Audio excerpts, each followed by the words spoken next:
Madam Deputy Speaker, the home front was an unrelenting struggle, and the European theatre was the most mechanised slaughter ever witnessed on the continent.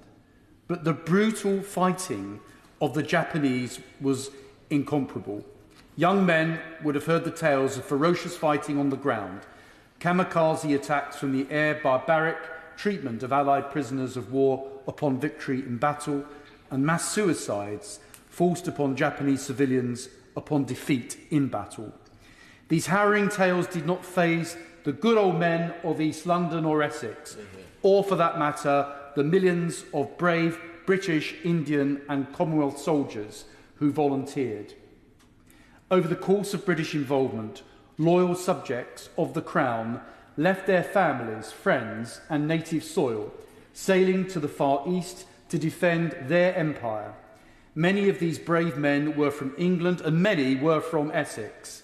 And I especially remember the South West Essex Burma Star Association that met at the Romford United Services Club. And I was honoured to be given honorary membership of the club by those old and bold veterans who I was proud to meet and invite them to Parliament in my early years as an MP. Their memory and those who served in the Far East will never be forgotten.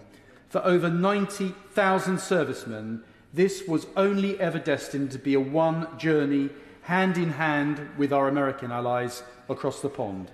These gallant men fought to ensure the end of one of the most brutal and oppressive imperial powers and reign of terror on its neighbours, to end that reign of terror and to ensure that freedom and democracy prevailed.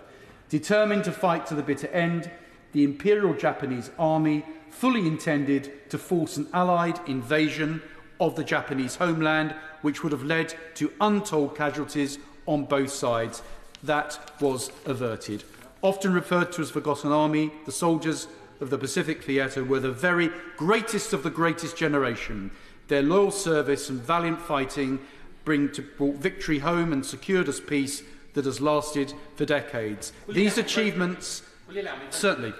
Would you agree their inspirational commander, General Bill Slim, was one of the greatest generals of World War II, and his book, Defeat into Victory, about how he did it, was one of the greatest books ever written about the Second World War? Would he agree?